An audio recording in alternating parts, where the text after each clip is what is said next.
Hallelujah. എല്ലാവരും സന്തോഷമായിട്ടിരിക്കുന്നോ? എങ്കിൽ വലിയ ആനന്ദത്തോടെ നമ്മുടെ കർത്താവിന് നമുക്കൊരു മഹത്വം കൊടുക്കാം. ഹല്ലേലൂയ. വീണ്ടും ദൈവവചനത്തിന് മുൻപിൽ ഒന്നിച്ചു കൂടുവാൻ അവസരം നൽകിയ നമ്മുടെ കർത്താവിന് നന്ദി പറയാം. ഈ ആത്മീയ ശുശ്രൂഷയിലേക്ക് കടന്നു വന്നിരിക്കുന്ന എല്ലാവർക്കും നമ്മുടെ കർത്താവായ യേശു ക്രിസ്തുവിന്റെ സമാധാനം ആശംസിക്കുകയാണ്. 77-ാം സങ്കീർത്തനം 13-ാം തിരുവചനത്തിൽ സങ്കീർത്തകനായ ആസാഫ് വിശ്വാസത്തോടെ ഏറ്റുപറയുകയാണ്, ദൈവമേ, അങ്ങയുടെ മാർഗം എത്ര പരിശുദ്ധമാണ്. നമ്മുടെ ദൈവത്തെ പോലെ ഉന്നതനായി ആരുണ്ട്? നമ്മുടെ ദൈവത്തിന് വലിയ സ്വഭാവമാണ്. അവൻ അത്യുന്നതനായ ദൈവമാണ്. ഗോഡ് മോസ്റ്റ് ഹൈ, എൽ എലിയോൻ, ഉന്നതനായ ദൈവം. നമ്മൾ എത്രമാത്രം അനുഗ്രഹീതരാണ്. ഇതുപോലെ ഉന്നതനായ ദൈവത്തെ സേവിക്കുവാനും സ്നേഹിക്കുവാനും നമുക്ക് ലഭിച്ച ഈ അവസരം അതെത്രമാത്രം അനുഗ്രഹിക്കപ്പെട്ടതാണ്. പ്രിയമുള്ളവരെ, ആരൊക്കെ ഈ ദൈവത്തെ സ്നേഹിക്കുന്നുവോ, ഈ ദൈവത്തെ സേവിക്കുന്നുവോ, അവരുടെ ജീവിതങ്ങളിലേക്ക് ദൈവം തന്റെ ഉന്നതിയും മാന്യതയും പകർന്നു നൽകുന്നു. ഈ ഒരു വിശ്വാസത്തോടെ ഇന്നത്തെ എല്ലാ ശുശ്രൂഷകളെയും കർത്താവിന്റെ കരങ്ങളിൽ പൂർണ്ണമായും ഏൽപ്പിച്ചുകൊണ്ട് എല്ലാ ശുശ്രൂഷകളെ മേലും പരിശുദ്ധാത്മാവിന്റെ വലിയ ശക്തി വെളിപ്പെടുവാൻ, സ്വർഗത്തിന്റെ അധികാരം വെളിപ്പെടുവാൻ, ദൈവശക്തിയുടെ വലിയ ചലനങ്ങൾ എല്ലാ തലങ്ങളിലേക്കും വ്യാപരിക്കുവാൻ ആഗ്രഹിച്ചുകൊണ്ട് നമുക്ക് കർത്താവിനെ സ്വതന്ത്രമായി സ്തുതിച്ചു മാറ്റപ്പെടുത്താം. Hallelujah, hallelujah. നമ്മളെല്ലാവരും ആയിരിക്കുന്ന തലങ്ങളിൽ കുടുംബങ്ങളിൽ ആയിരുന്നു കൊണ്ട് സ്വരമുയർത്തി യേശുവിന്റെ നാമത്തെ വിളിച്ച് പ്രാർത്ഥിക്കുക. Hallelujah, hallelujah, hallelujah. യേശുവേ, പ്രവർത്തിക്കണമേ. ഓ പൊന്നു പരിശുദ്ധാത്മാവേ, ഞങ്ങളുടെ ജീവിതങ്ങളെ മേൽ ഇറങ്ങി വരണമേ. അഭിഷേകമായി കത്തിപ്പടരണമേ. ഞങ്ങളുടെ കുടുംബങ്ങളിൽ, വ്യക്തി ജീവിതങ്ങളിൽ, സമൂഹങ്ങളിലെല്ലാം അഭിഷേകത്തിന്റെ കാറ്റായി പരിശുദ്ധാത്മാവെ ആഞ്ഞു വീശണമേ. ഈ ഒരു ആഗ്രഹത്തോടെ ദാഹത്തോടെ പരിശുദ്ധാത്മാവിനെ വിളിച്ച് പ്രാർത്ഥിക്കാം. ആത്മാവേ, കടന്നു വരണമേ. ആത്മാവെ, പ്രവർത്തിക്കണമേ. ഹല്ലേലൂയ, ഹല്ലേലൂയ. അഭിഷേകം അഗ്നിമഴ പെയ്തിറങ്ങും. അഭിഷേകം, അഭിഷേകം, അഭിഷേകം അഗ്നിമഴ പെയ്തിറങ്ങും. അഭിഷേകം, അഭിഷേകത്തിന്റെ കൊടുങ്കാറ്റായി പരിശുദ്ധാത്മാവെ ആഞ്ഞടിക്കണമേ. ഹല്ലേലൂയ, ഹല്ലേലൂയ, ഹല്ലേലൂയ.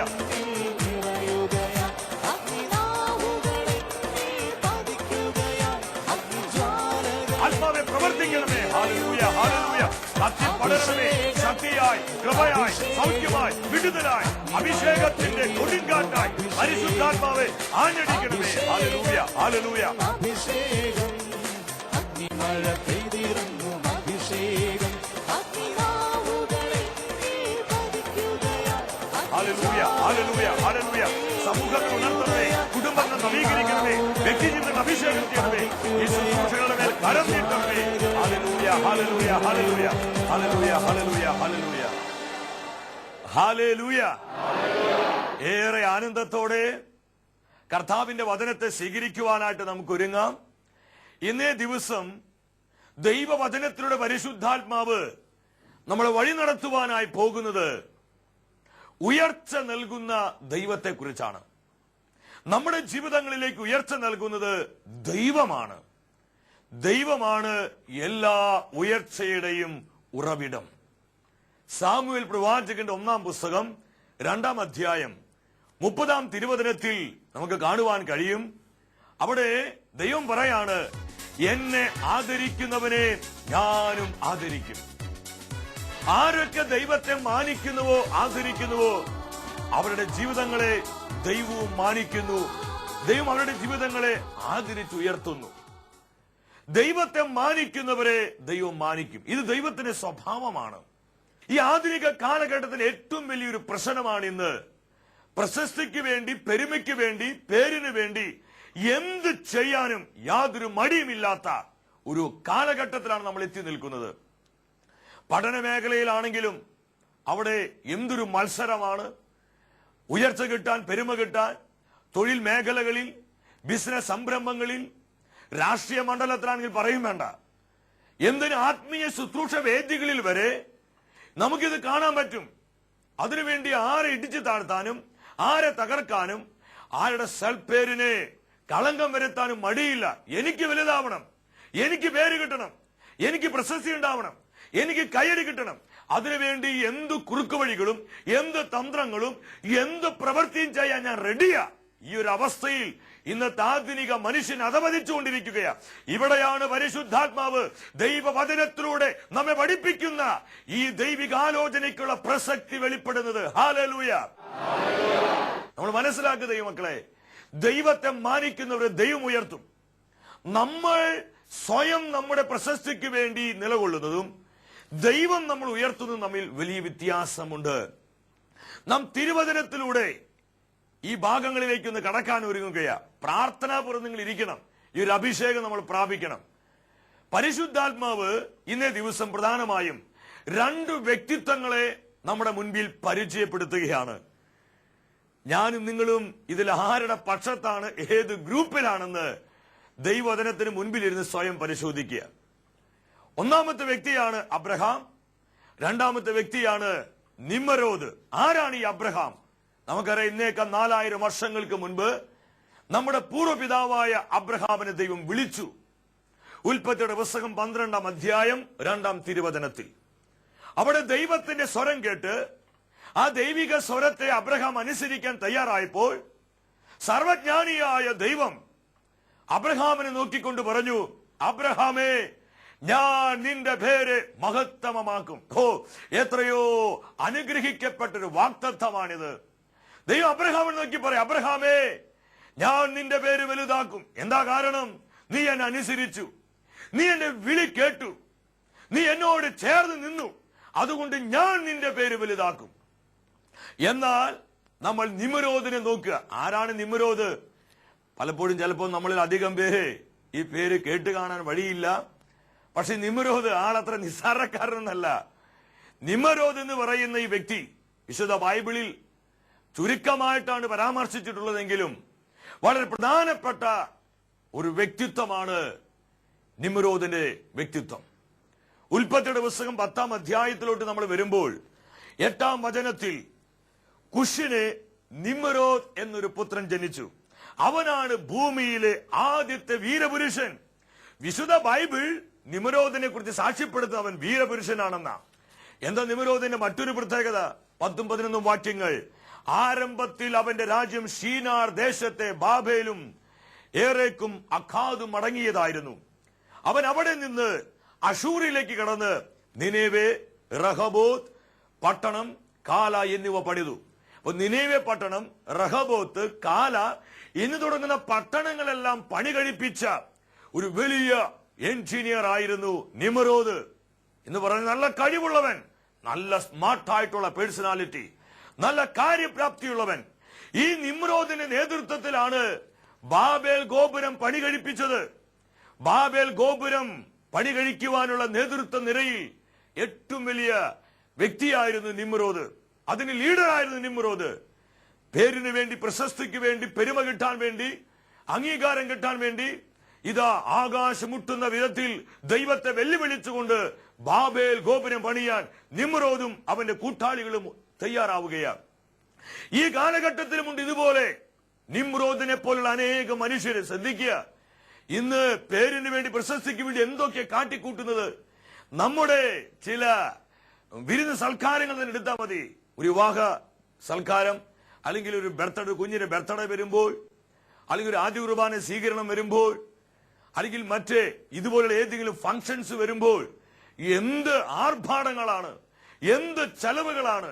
ഇന്ന് വിവാഹ പാട്ടുകളെല്ലാം ഈവനിങ്ങിലേക്ക് മാറ്റി. കാരണം ഇതൊക്കെ മനുഷ്യന് ലോകത്തെ ബോധിപ്പിക്കാൻ വേണ്ടി, ലോകത്തിന് മുൻപിൽ പ്രശസ്തി കിട്ടാൻ വേണ്ടി, പേര് കിട്ടാൻ വേണ്ടി, പെരുമ കിട്ടാൻ വേണ്ടി കാട്ടിക്കൂട്ടുന്ന വൃത്തികേടുകളാണ്.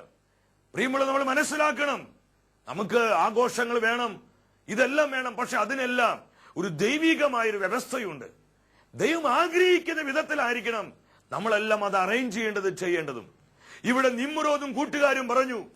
ഉൽപ്പത്തിയുടെ ദിവസം 11:4 എന്താണ് വചനം പറയുന്നത്?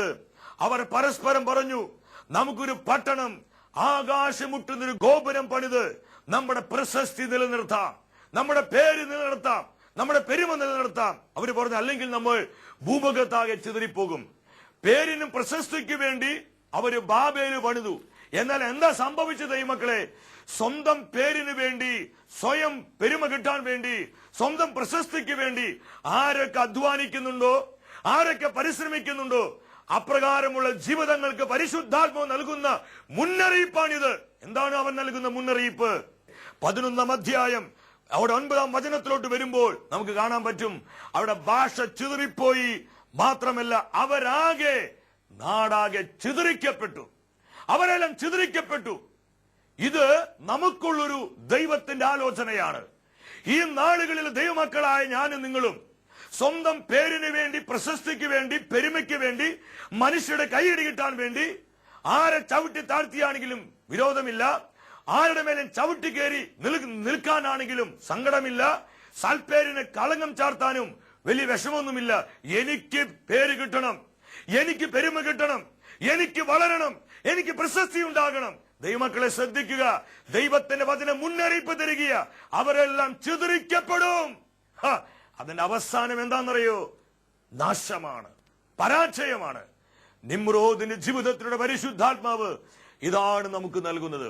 സ്വയം പേര് വലുതാക്കിയൊരു മനുഷ്യന്റെ ദുരന്തം, അവന്റെ കൂട്ടാളിയുടെ ദുരന്തമാണ് ബാബേൽ വിളിച്ചു പറയുന്നത്. ഹല്ലേലൂയ. എന്നാൽ ദൈവം പേര് വലുതാക്കിയൊരു മനുഷ്യൻ, അതാണ് അബ്രഹാം. അബ്രഹാം ഒരു ആത്മീയ മനുഷ്യനായിരുന്നു. നിമ്രോദ് ഒരു ലൗകിക മനുഷ്യനായിരുന്നു. പ്രിയ ദൈവമക്കളെ, ഞാൻ നിങ്ങളോട് വളരെ സ്നേഹത്തോടെ ചോദിക്കട്ടെ, നമ്മൾ ഇതിൽ ഏത് ഗ്രൂപ്പിലാ പെടുന്നത്? നിമ്രോദിന്റെ ഗ്രൂപ്പിലാണോ, അത് അബ്രഹാമിന്റെ പക്ഷത്താണോ, അബ്രഹാമിന്റെ ഗ്രൂപ്പിലാണോ? നമ്മൾ മനസ്സിലാക്കുക, ദൈവം അബ്രഹാമിന്റെ പേര് വലുതാക്കി. ഇന്ന് 4000 വർഷങ്ങൾ കഴിഞ്ഞിട്ടും അബ്രഹാമിന്റെ പേര് ഇപ്പോഴും പ്രഘോഷിക്കപ്പെട്ടുകൊണ്ടിരിക്കുകയാണോ? ഈ മഹത്വത്തിൻ സാന്നിധ്യം എന്ന ഈ ശുശ്രൂഷയിലൂടെയും ഇതാ അബ്രഹാമിന്റെ പേര് പ്രഘോഷിക്കപ്പെട്ടുകൊണ്ടിരിക്കുക. ഈ സമയത്തിന് ലോകത്തിന് നാനാ ഭാഗങ്ങളിൽ അബ്രഹാമിനെ കുറിച്ച് പ്രഘോഷിക്കപ്പെട്ടുകൊണ്ടിരിക്കുന്നുണ്ട്. ഓ, ഇതെന്തൊരു ദൈവം കൊടുത്ത എന്തോരം വലിയൊരു സമ്മാനമാണിത്. ഞാൻ നിന്റെ പേര് വലുതാക്കും. നമ്മൾ ഇന്ന് ഏത് ഭൂഖണ്ഡങ്ങളിൽ വേണമെങ്കിലും പോയിക്കോ, അമേരിക്കൻ ഭൂഖണ്ഡത്തില്, ആഫ്രിക്കൻ ഭൂഖണ്ഡത്തില്, യൂറോപ്യൻ ഭൂഖണ്ഡത്തില്, ഓസ്ട്രേലിയയിലെ, ഇനി ഏഷ്യൻ ഭൂഖണ്ഡത്തിൽ എവിടെ പോയി നോക്കിക്കോ, അവിടെ അബ്രഹാം എന്നുള്ള പേര് അനവധി, ഇന്ന് കോടിക്കണക്കിന് വ്യക്തികളുടെ പേര് അബ്രഹാം എന്നുണ്ട്. ഈ ശുശ്രൂഷയിൽ പങ്കെടുത്തുകൊണ്ടിരിക്കുന്ന നിങ്ങളിൽ അനേകരുടെ പേരും അബ്രഹാം എന്ന. കാരണം ദൈവം കൊടുത്ത പ്രോമിസ് ആണ്, ഞാൻ നിന്റെ പേര് മഹത്തമമാക്കും, ഞാൻ നിന്റെ പേര് വലുതാക്കും. ഇന്ന് എത്രയോ മാതാപിതാക്കള് അവർക്ക് ജനിക്കുന്ന കുഞ്ഞുങ്ങൾക്ക് അബ്രഹാം എന്ന് പേരിടണു. എന്നാൽ ഞാൻ ഇതുവരെ കേട്ടിട്ടില്ല മാതാപിതാക്കൾ തനിക്ക് ജനിച്ച ഒരു ആൺകുഞ്ഞിനെ നിമ്രോദ് എന്ന് പേരിട്ടത്. ഞാൻ ഇതുവരെ കേട്ടിട്ടില്ല. നമ്മൾ ആരെങ്കിലും കേട്ടിട്ടുണ്ടോ? അത് കേൾക്കാൻ അത്ര എളുപ്പമല്ല. കാരണം ആരും തങ്ങളുടെ കുഞ്ഞിന് ആ പേരിടുകയില്ല. കാരണം അത് നെഗറ്റീവായ വ്യക്തിത്വമാണ്. നിമ്രോദിന്റെ പേര് ആരും ഇടുകയില്ല. പ്രിയമുള്ളവർ, ഇവിടെ ശ്രദ്ധിക്കുക, അബ്രഹാം ദൈവത്തോട് ചേർന്ന് നിന്നപ്പോൾ, അവൻ ദൈവത്തെ മാനിച്ചപ്പോൾ, അവൻ ദൈവത്തെ അനുസരിച്ചപ്പോൾ ദൈവം അവന്റെ പേര് വലുതാക്കുകയാണ്. നമുക്ക് തിരുവചനത്തിൽ കാണുവാൻ പറ്റും, ദൈവമാണ് ഉയർച്ച തരുന്നത്. നമ്മൾ ദൈവത്തോട് ചേർന്ന് നിന്നാൽ അതിന് റിസൾട്ട് അവൻ നമ്മെ മഹത്വപ്പെടുത്തും. സങ്കീർത്തന പുസ്തകത്തിലോട്ട് വരുമ്പോൾ നമുക്ക് കാണുവാനായിട്ട് കഴിയും. 75-ാം സങ്കീർത്തനം 6-7 തിരുവചനങ്ങൾ നമ്മൾ പരിശോധിക്കുമ്പോൾ, കിഴക്ക് നിന്നോ പടിഞ്ഞാറ് നിന്നോ മരുഭൂമിയിൽ നിന്നോ അല്ല ഉയർച്ച വരുന്നത്, ഒരുവനെ താഴ്ത്തുകയും അപരനെ ഉയർത്തുകയും ചെയ്യുന്നത് ദൈവമാണ്. കിഴക്ക് നിന്നല്ല, പടിഞ്ഞാറ് നിന്നല്ല, തെക്കു നിന്നോ വടക്കു നിന്നോ മനുഷ്യരിൽ നിന്നോ മറ്റ് സംവിധാനങ്ങളിൽ നിന്നല്ല ഉയർച്ച വരുന്നത്. ഒരു വ്യക്തിയെ ഉയർത്തുന്നത് ദൈവമാണെന്ന് സങ്കീർത്തകൻ ആത്മാവിൽ വിളിച്ചു പറയുകയാണ്. പ്രിയ ദൈവമക്കളെ, ദൈവമാണ് നമുക്ക് ഉയർച്ച തരുന്നത്. ഇത് തന്നെയാണ് പരിശുദ്ധാത്മാവിൽ നിറഞ്ഞുകൊണ്ട് നമ്മുടെ അമ്മയായ പരിശുദ്ധ മറിയം ഉദ്ഘോഷിച്ചത്. ലൂക്കായുടെ സുവിശേഷം 1-ാം അധ്യായം 52-ാം തിരുവചനത്തിൽ പരിശുദ്ധ അമ്മയിലൂടെ ദൈവാത്മാവ് വിളിച്ചു പറഞ്ഞു, എന്താണ്? എളിമയുള്ളവരെ, താഴ്മയുള്ളവരെ അവിടുന്ന് അത്യധികം ഉയർത്തുന്നു. അബ്രഹാമിന്റെ ജീവിതത്തിലേക്ക് നമ്മൾ നോക്കുമ്പോൾ ഇതാണ് നമുക്ക് കാണുവാനായിട്ട് കഴിയുന്നത്. ദൈവം തന്റെ വിശ്വസ്ത ദാസനായ അബ്രഹാമിനെ അത്യധികമായി ഉയർത്തി. ഉൽപ്പത്തിയുടെ പുസ്തകം 24-ാം അധ്യായം 1-ാം തിരുവചനത്തോട്ട് വാ. അവിടെ നമുക്ക് കാണുവാൻ പറ്റും. അബ്രഹാമിന് പ്രായമേറെയായി എങ്കിലും ദൈവമായ കർത്താവ് എല്ലാ കാര്യങ്ങളിലും അബ്രഹാമിനെ അനുഗ്രഹിച്ചു. സകലത്തിലും അബ്രഹാം അനുഗ്രഹിക്കപ്പെട്ടു. അവൻ അനുഗ്രഹിക്കപ്പെട്ടൊരു ദൈവ പൈതലായിട്ട് മാറി. അവന്റെ പേരിന് ദൈവം മാന്യത കൊടുത്തു. വീണ്ടും ഉൽപ്പത്തിയുടെ പുസ്തകം 12-ാം അധ്യായം 3-ാം തിരുവചനത്തിലോട്ട് വരുമ്പോൾ നമുക്ക് കാണുവാൻ പറ്റും, ദൈവം വീണ്ടും അബ്രഹാമിനോട് പറഞ്ഞു, അബ്രഹാമേ, നിന്നിലൂടെ ഭൂമുഖത്തുള്ള വംശങ്ങളെല്ലാം, തലമുറകളെല്ലാം അനുഗ്രഹീതമാകും. നമ്മൾ ചിന്തിച്ചു നോക്കി, 4000 വർഷങ്ങൾക്ക് മുൻപ് ദൈവം അബ്രഹാമിനെ നോക്കി വാഗ്ദത്തം പറഞ്ഞുവെങ്കിൽ ഇന്ന് ഞാൻ നിങ്ങളുമായിരിക്കുന്ന ഈ കാലഘട്ടത്തിൽ ഈ വചനം നിവൃത്തിയാക്കപ്പെട്ടുവോ? നമ്മൾ പരിശോധിക്കേ, ചരിത്രമെടുത്ത് പഠിക്കേ. എത്ര കൃത്യമാണ് നമ്മുടെ ദൈവത്തിന്റെ വാക്കുകള്. ദൈവവചനത്തിന് വിശ്വാസ യോഗ്യത തിരിച്ചറിയ ദൈവമക്കളെ. നമ്മുടെ ദൈവം പറയുന്നതേ ചെയ്യൂ, ചെയ്യുന്നതേ പറയൂ. അവർ ഗോഡ് ഈസ് കവനന്റ് ഗോഡ്, ഉടമ്പടിയുടെ ദൈവം. ഹല്ലേലൂയ. നമുക്കിവിടെ അത് കാണുവാൻ പറ്റും. ഇന്ന് 3 വലിയ ജനതകളുടെ പിതാവാണ് അബ്രഹാം. നമ്മുടെ തന്നെ സഹോദരങ്ങളായ ഇസ്ലാം മതവിശ്വാസികള് അവർ അബ്രഹാമിനെ അവരുടെ പൂർവ്വപിതാവായി അംഗീകരിക്കുന്നുണ്ട്. നമ്മൾ അബ്രഹാം എന്ന് പറയുമ്പോൾ അവർ ഇബ്രാഹിം എന്ന് പറയുന്നു. ആളൊന്നു തന്നെയാണ്. വീണ്ടും സാറയിൽ നിന്ന് ജനിച്ച ഇസഹാക്കിലൂടെ വന്ന വംശതലമുറ, അതാണ് യഹൂദന്മാരെ. യഹൂദന്മാരും അബ്രഹാമിനെ അവരുടെ പിതാവായി അംഗീകരിക്കുന്നുണ്ട്. ക്രൈസ്തവരായ നമ്മളും നമ്മുടെ വിശ്വാസത്തിന്റെ പിതാവായി, പൂർവ്വപിതാവായ അബ്രഹാമിനെ നമ്മളും അംഗീകരിക്കുന്നുണ്ട്. നിന്നിലൂടെ ഭൂമുഖത്തെ വംശങ്ങൾ അനുഗ്രഹീതമാകും. ദൈവം പറഞ്ഞത് ലിറ്ററലി നിറവേറപ്പെടുകയാ, പൂർണ്ണമായി നിറവേറപ്പെടുകയാ. അതെ ദൈവമക്കളെ, ദൈവം ഒരു വ്യക്തിയെ ഉയർത്തുമ്പോൾ, ദൈവം ഒരു വ്യക്തിക്ക് മഹത്വം കൊടുക്കുമ്പോൾ, ദൈവം ഒരു വ്യക്തിയുടെ മാന്യത വർദ്ധിപ്പിക്കുമ്പോൾ അത് തടയാനോ, അത് ഇല്ലായ്മ ചെയ്യാനോ, അതിനെ പിഴുതു കളയുവാനോ ഈ ലോകത്തിലെ ഒരു വ്യക്തികൾക്കും, ഒരു പ്രസ്ഥാനങ്ങൾക്കും, ഒരു ശക്തിക്കും, ഒരു തിരുമടാധിപത്യങ്ങൾക്കും സാധ്യമല്ല. ദൈവം തന്നെ വിചാരിക്കണം. ദൈവത്തോട് ചേർന്ന് നിൽക്കുക. എന്നാൽ നിമ്രോദിനെ പോലെ ചിന്തിക്കുകയും നിമ്രോദിനെ പോലെ ആഗ്രഹിക്കുകയും ചെയ്യുന്ന ജീവിതങ്ങള്, അവർക്ക് എന്താ സംഭവിക്കുന്നത്? ദൈവത്തിന്റെ വചനത്തിൽ മുന്നറിയിപ്പ് തരുന്നുണ്ട്. പരിശുദ്ധാത്മ കൃത്യമായി വെളിപ്പെടുത്തുകയാ. അവർക്ക് എന്താ സംഭവിക്കുന്നത്? സങ്കീർത്തന പുസ്തകം 49 നമ്മൾ വരുമ്പോൾ നമുക്ക് കാണുവാൻ പറ്റും 11ഉം 12ഉം തിരുവചനങ്ങള്. ദേശങ്ങൾ സ്വന്തമെന്ന് അവർ അവകാശപ്പെട്ടു. നിമ്രോദ് അതാ ചെയ്തത്. ബാബേൽ അത് ഞങ്ങളുടെ അവകാശമാണ്, അത് ഞങ്ങൾക്ക് സ്വന്തമാണെന്ന് അവർ അവകാശപ്പെട്ടു. എന്നാൽ അതെല്ലാം തകർന്നുപോയി. ദേശങ്ങൾ സ്വന്തമെന്ന് അവർ അവകാശപ്പെട്ടെങ്കിലും ശവകുടീരങ്ങളായിരിക്കും അവരുടെ നിത്യവസതി, തലമുറകളോളം അവരുടെ വാസസ്ഥാനം. 12ാം തിരുവചനത്തിൽ പരിശുദ്ധാത്മ വെളിപ്പെടുത്തുകയാണ്, മനുഷ്യൻ തന്റെ പ്രതാപത്തിൽ നിലനിൽക്കുകയില്ല. മൃഗങ്ങളെ പോലെ അവനും നശിച്ചു പോകും, അവനും തകർന്നു പോകും.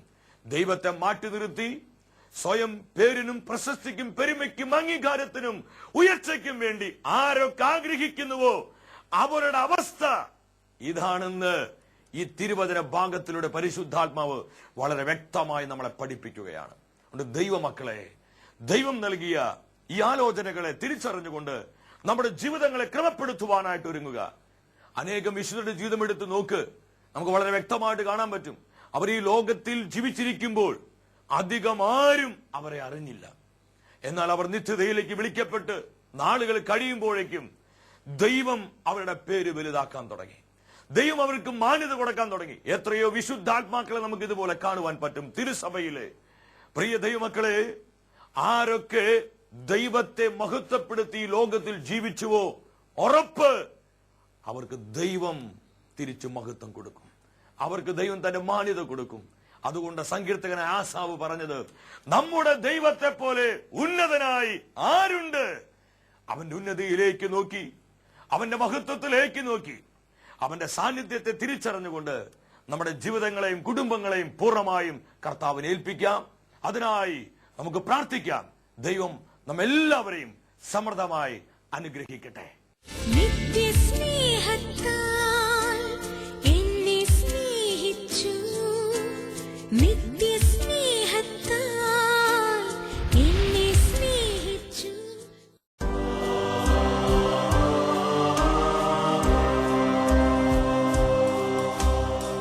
യേശുനാഥാ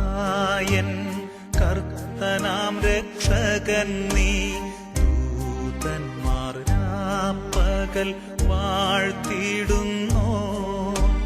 നന്ദിയാൽ വണങ്ങും തിരുമുൻപിലിന്നേരം എന്നുമെന്നും നീ ആരാധ്യനാം.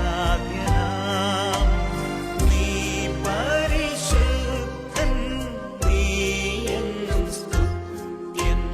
ദൈവമേ നീ മാത്രം യോഗ്യനാ. ആരാധനയും സ്തുതി ബഹുമാനവും സ്വീകരിപ്പാനെന്നും നീ യോഗ്യനാ.